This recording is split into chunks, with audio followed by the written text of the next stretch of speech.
Supreme court میں benches اختیار سے متعلق کیس مقرر نہ کرنے کے خلاف توہین عدالت کیس کی سماعت ہوئی۔ جسٹس منصور علی شاہ نے ایڈیشنل رجسٹرار سے استفسار کیا کہ کاز لسٹ سے کیس کو کیوں ہٹایا تھا۔ آج اپنا تحریری جواب جمع کرا دیں۔ دوران سماعت عدالتی معاون منیر اے ملک نے فل کورٹ تشکیل دینے کی تجویز دے دی۔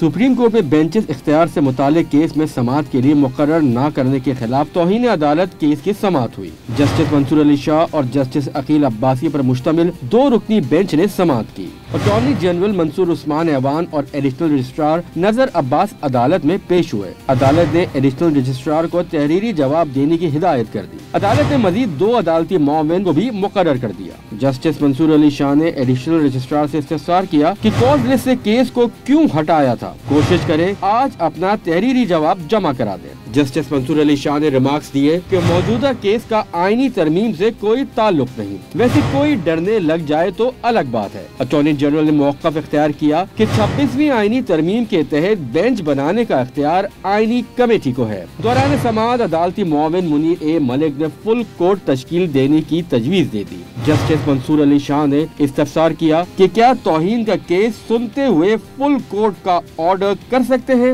منیر ملک نے بتایا کہ کمیٹی اختیار پر یہ عدالت فل کورٹ آرڈر کر سکتی ہے۔ منیر ملک کے دلائل مکمل ہونے پر کیس کی سماعت کل تک ملتوی کر دی گئی۔